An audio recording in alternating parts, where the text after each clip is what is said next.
Hello, everyone. Thanks for joining us today. Before we actually get started with the panel, we had a quick question and just wanted to do a quick poll. How many of you guys are kind of new to bots and voice skills? You're just starting to learn. Can we see a raise of hands? Okay, great. How many of you guys have already created some voice skills and bots? You're practitioners? Okay, great. And how many of you guys should be up here instead of me? Oh, we got a few hands. Okay, good, cool. Thanks, guys. We just kind of wanted to know a little bit so we can kind of cater our answers and our topics of discussion to the audience's interest. But thank you, guys. Would love to start with an introduction and maybe tell us a little bit about what your company has been doing with voice skills and bots to begin with regarding user acquisition. I'm very happy to be here. Thank you. I'm Jeremy Thum, Senior Director of Digital Experience for the Golden State Warriors. One more question for the crowd. How many Warriors fans do we have today? Okay. All right. Maybe by the end of this, we'll have a few more. I've been with the Warriors for about 3 years, and our launch into this space started almost a year ago today, as we're just 5 games away from the playoffs, which is unbelievable. Tickets actually went on sale, go on sale tomorrow if you're interested.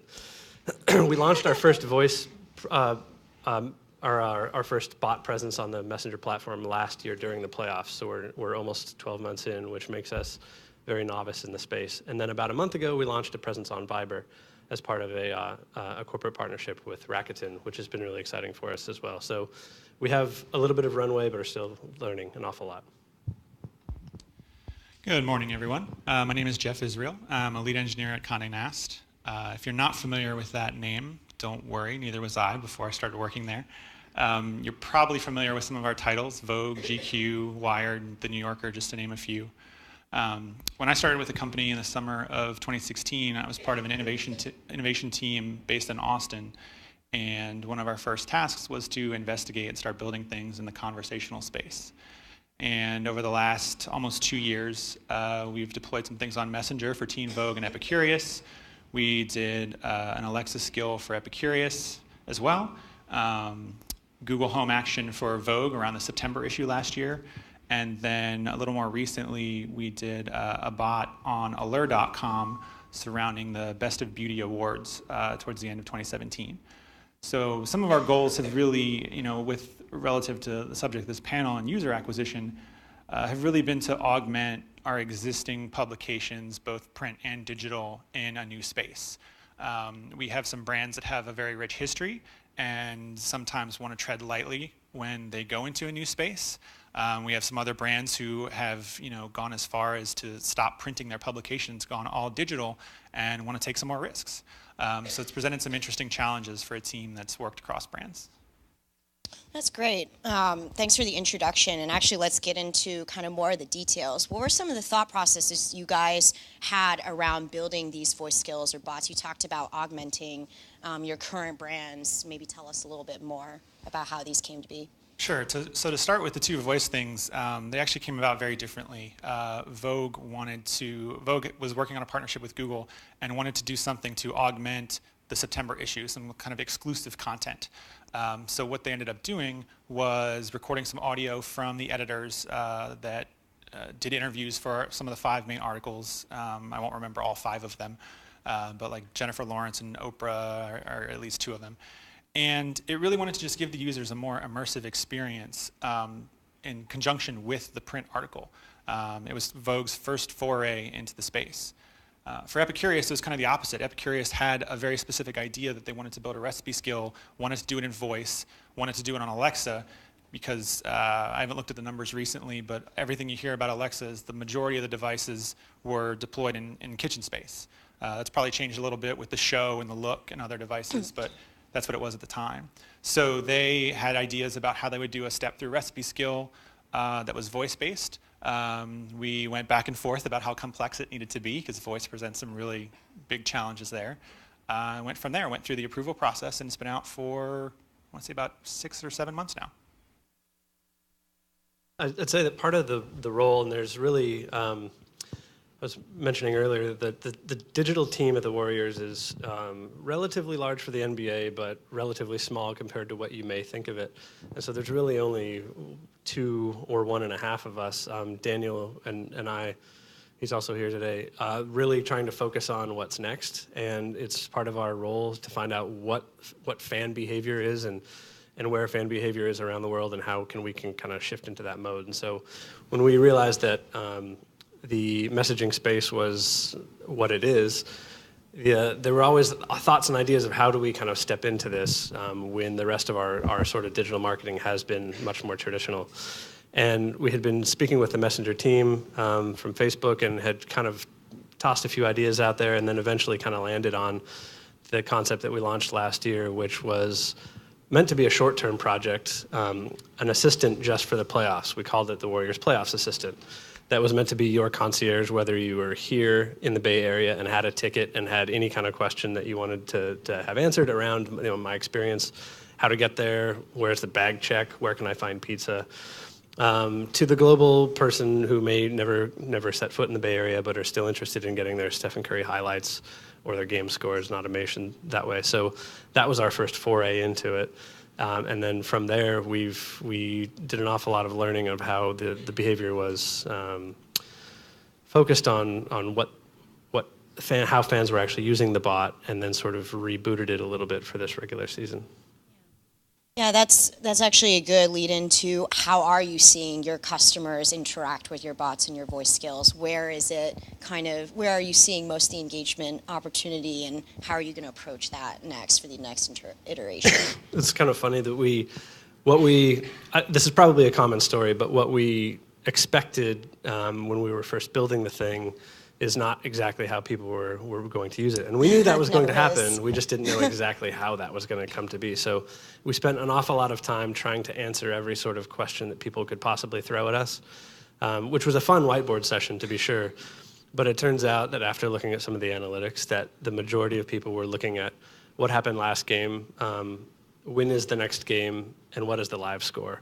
Right. And the live score, and in fact, when you see during a game, it's very understandable that traffic spikes on our website and social channels during game time.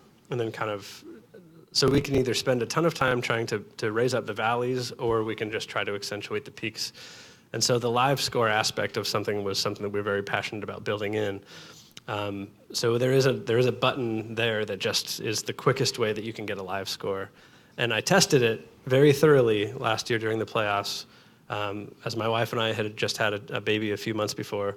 So while I'm trying to get him to go to sleep, and I really need to know what the score was without a phone in it, I could test it out, and it works brilliantly. So unsurprisingly, fan behavior was largely focused on what is happening during the game and how can we capitalize on that.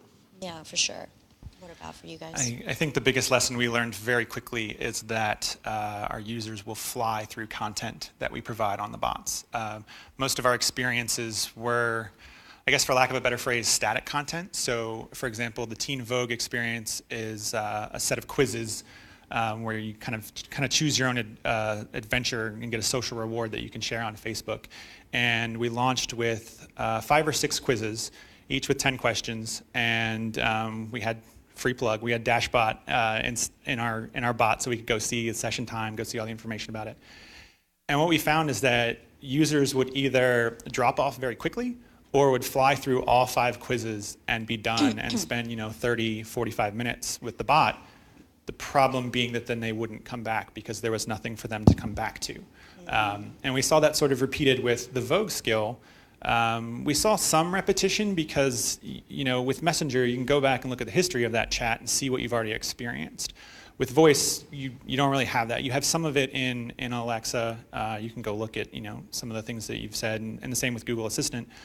But you don't have the same kind of retention of that experience. So people would revisit the Vogue skill, and the session times were great because we had 5 articles, 3 parts per article, about 3 minutes apiece. So we would see people spending upwards of an hour on this skill, but kind of an opposite situation that you've got where we didn't have like another game 2 nights later or 3 nights later to bring them back for that traffic spike. I'd be curious to know like what the traffic was like during the off season if you still had it running. It was running. but we didn't really do a whole ton to it. So we on purpose called it a playoffs assistant, which basically, no one's tweeting, right? Basically just gave us an excuse to not touch it over the off season, to sort of stop and reassess. So it was there and it was still live, but it was still a content hub, but it wasn't like, updates. Yeah, and I think for our brands, one of the things since my team has been small and brand agnostic, one of the challenges has been getting the brands to understand that they have to refresh that content. That, that's great to see users come and spend an hour on your conversational app, but if they're not going to come back, you're not going to, entice them with anything else. You've kind of lost that value. It's pretty interesting to just kind of piggyback off of that point, as the Viber bot that we launched about a month ago has sort of two parts to it. One is the sort of guided bot experience that you would sort of expect to see, and then another piece to it is a weekly trivia contest. So every Tuesday we do a Tuesday trivia, which is your sort of let's get everyone back. Trivia is killer. Trivia is killer, and that is a non-game related, non-basketball game related way to get fans back, and the growth has been tremendous. Yeah, for sure. Well, to talk a little bit more about acquiring the customers, when you guys launched the bot, what were the different strategies you guys deployed to try and get customers onto your voice skill or onto your bot to begin with? There was lots of trial and error. So it ranged from everything. And by everything, I mean that one of the places that you would find the Vogue Google Home action was in the physical print magazine, which seems completely contrary to, a digital presence technology, but it made sense because the articles that were in the magazine were what you could get more information on. With most of, Vogue included, but with most of the other things that we've launched, it's primarily pushed on social media. Our brands have really strong social media presence, lots of followers, whether or not they're subscribers. And so that was really the biggest medium that we looked for to attract users, to acquire users. The other issue there is things like Instagram stories, while they gain traction really well, they're only there for a short amount of time. So we would see spikes, and we were able to correlate some of those spikes of new users or new activity from existing users with when we push things out on social media. So that was really the biggest thing. We learned a lot because really going into this, especially the messenger bots, which were the first ones we launched in the fall of 2016, we kind of had to figure out what we were doing. For sure. I think part of it was we got sort of lucky. I mean, the strategic timing of launching during the playoffs was a sort of an obvious hit when I think that we see a potential casual audience now turns into a much more engaged audience during the playoffs. We were also very fortunate in that we were working with the Messenger team in conjunction with their F8 conference. So we were able to get the bot presence up quickly enough that they were able to mention it during their F8 keynote, their Messenger keynote, which was huge. And piggybacking right off of that was being able to be listed in the Messenger Discover section, which was massive for us. And I think beyond that, we tried to make everything shareable. So if you're interacting with the bot and you're asking for a video piece from Steph Curry, there's a share button to try to get that out to our established Facebook audience. And from there, I think we focused an awful lot on the onboarding process and getting people to subscribe to push. And so we have a very a kind of a broad array of push notifications that you can subscribe to: start of game, quarter score updates, video highlights, etc. That's easy enough to adjust. It's easy enough to opt out of if you ever get too many. But that subscription allows us to then reach back out on a regular basis, and we've seen that keep our audience very engaged. Yeah, something I've seen too, and I forget if this was Perrier, but I remember one of the sparkling water bots actually gave an incentive, which is that if you're at this hotel, swing by for a for a free Perrier bottle or whatever. And I remember looking at it and being like, yes, I will swing by and get that Perrier bottle. And they had some pretty interesting, quirky exchanges on the bot as well. So I thought that was also an interesting acquisition strategy. As you guys, you talked about social media. Can you talk about the different channels and the differences of the dynamics within those different social media channels? Sure. And And that, of course, varied by brand, but to kind of start focusing on Messenger, since those were kind of our first forays into this. Obviously, posting on the Facebook page was a big draw. And actually, Instagram, was just about as big a draw, which surprised me personally, because you're bumping the user to a different app on their phone, to a different experience. That's actually, as kind of a quick tangent, part of the reason we did the Allure bot on the website rather than on another platform is because the Best of Beauty Awards already had a web presence year after year, and there is a purchase flow for some of the products that's backed by Amazon. What we didn't want was to start promoting it somewhere. Like, let's say it was promoted on Instagram and it's like, go to the Allure website. We didn't want to start bouncing a user around to different platforms, because that's quickly how you lose them. And so that's why I was kind of surprised that Instagram was as successful at driving people to the Messenger bot. We didn't use Twitter a whole lot, even though our brands do have good following on Twitter. I think that they find Instagram fits our demographic, especially for Teen Vogue, more than Twitter, more than even Facebook. And Epicurious, the demographic is much wider, and it was kind of even across the platforms in what we saw. We've really only used social to announce the new bot. We're so, I guess, careful about promotional messaging that we put, especially on Facebook, that we really just said, here's a new thing. And we haven't gone back to the Facebook with organic posts to say, hey, remember there's this new thing, which might be kind of dumb for me to say, but it was this sort of internal discussion about, well, we're so careful about promotional posting, and now you want us to do some more promotional posting. And I was like, man, you're right. I've taught you guys way too well. So what we should be doing is putting some paid strategy behind it, which we haven't done a ton of. We do have, I think if you ask if you write a comment on our Facebook page and you trigger a few keywords, then Messenger actually pops up and says, hey, did you know that I can actually kind of help you better this way? If you're asking about the score, for example, or what was the score to last night's game, there's an automatic pop-up that brings you into the Messenger flow, which has been pretty cool. And then on the Viber side, we worked with them on developing a unique sticker pack, which in their world, the sticker pack is huge. Right. And so they had already seen a lot of success with this with their launch with FC Barcelona.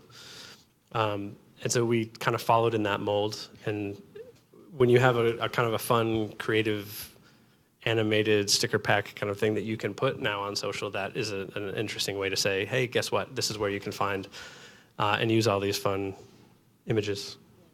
Yeah, I share the stories of caution about big brands. It's interesting to hear that in a completely different industry, that it's still kind of the same thing, because I think of the sports teams that I'm a fan of, and if I had a less than optimal experience on a messaging platform, that wouldn't dissuade me from being a fan of the team. And same way with a media publication. I'm not going to stop reading the New Yorker just because I didn't like their chatbot, but it's interesting how the folks on the brand sides don't necessarily see it that way. Totally agree. Oh, sorry, go ahead. You're saying that they see it more as like a risk in a way? Absolutely. And there's a definite difference across our brands, about whether it's across demographics or who they think they can pull into the brand. There's definitely caution at times. Mm-hmm. I think when you approach distribution channels, there's usually a reason for why you choose this social channel versus another.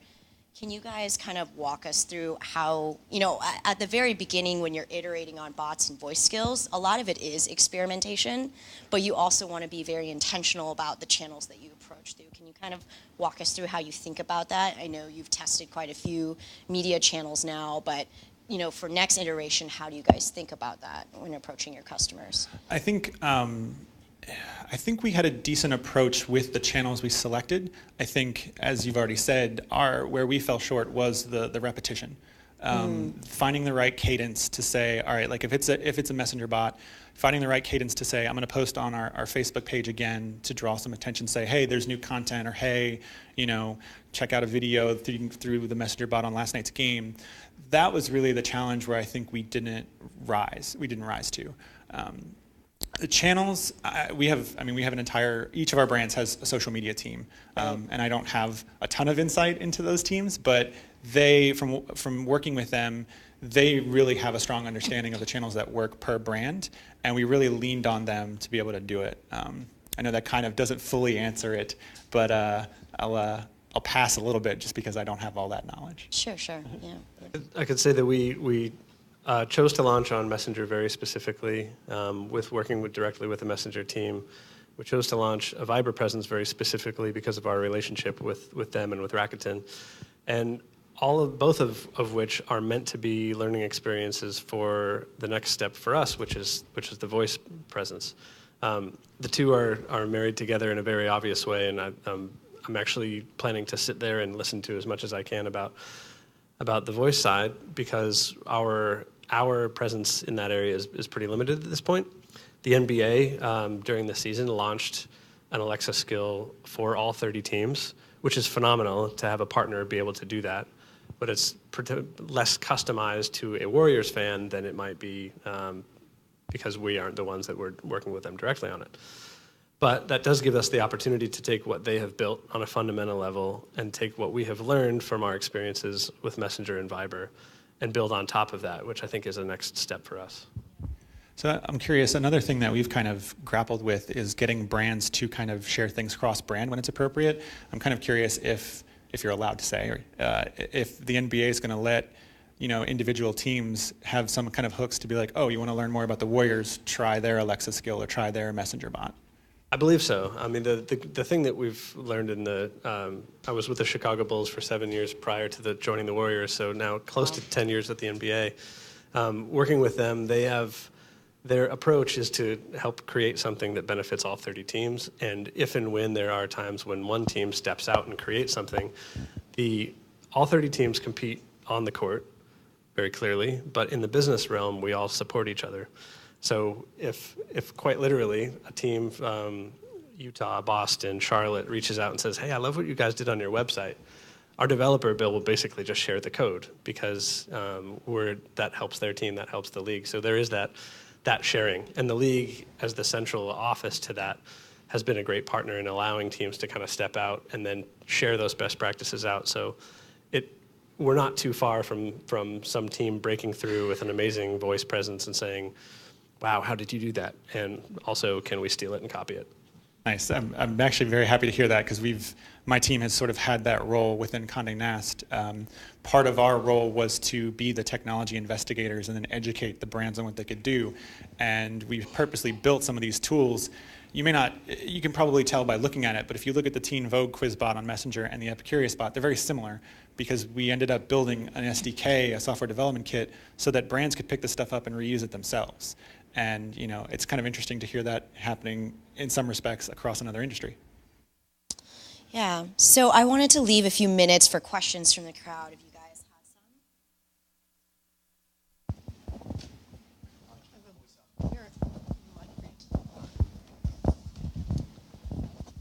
some. In the context of Condé Nast, have you begun to explore how bringing other bots onto the channel might be interesting to your users? So I guess a use case could be sort of like maybe during someone's cooking of a recipe with Epicurious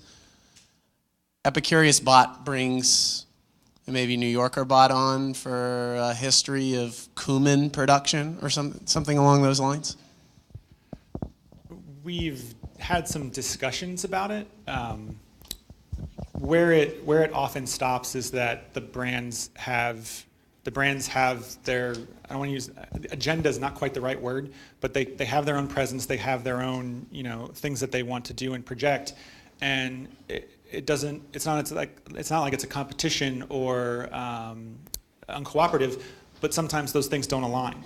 So a lot of it's about timing, which is very difficult, and a lot of it is about some of the bigger brands have more resources to work with as well. So while my team's done a lot of the experiences across brands for conversational apps, the poetry bot for New Yorker, for example, was done by a team entirely within New Yorker.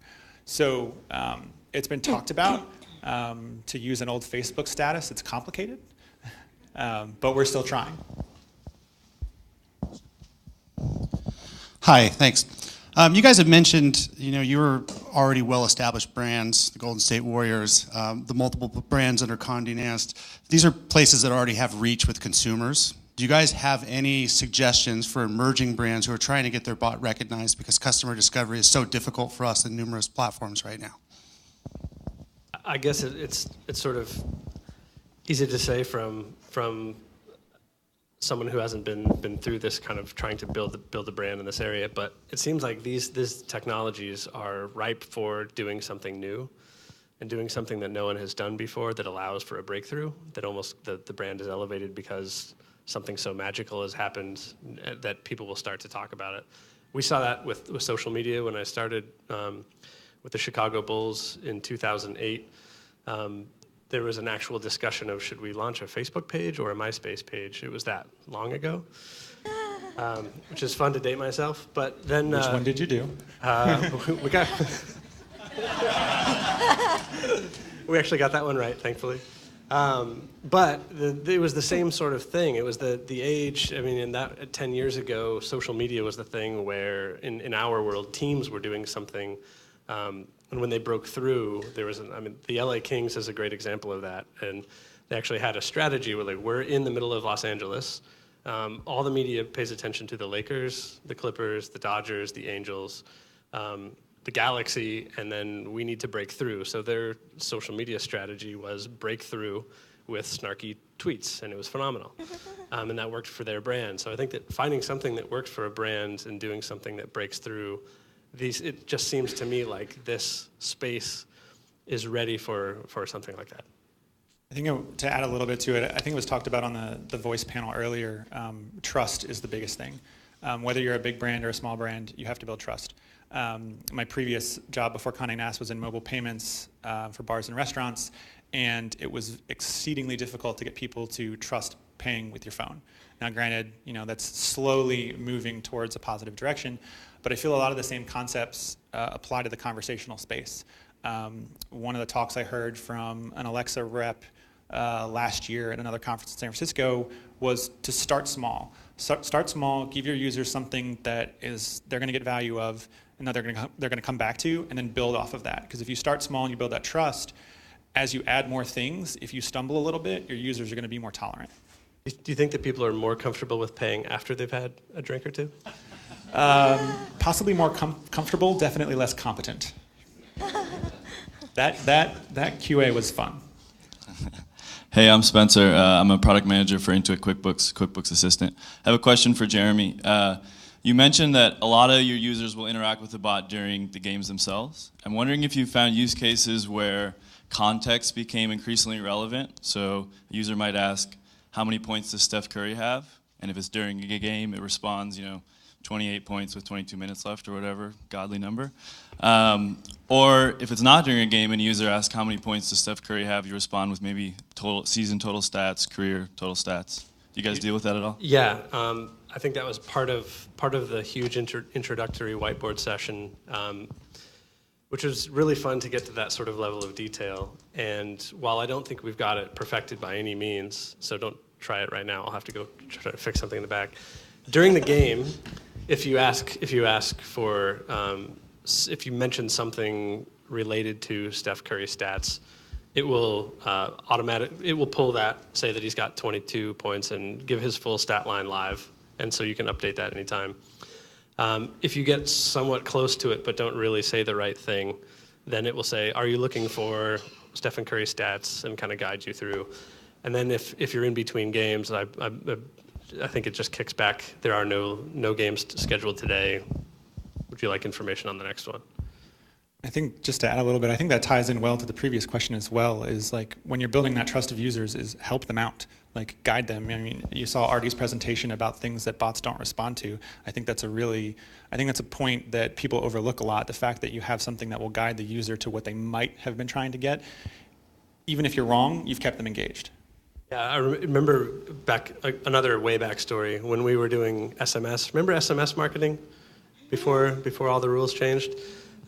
We launched something with the Bulls, and I was looking at every single response that came in because I was so worried about kicking back the automated "I didn't understand you" text. And the same thing is now carried over, where you can actually watch the messenger flow.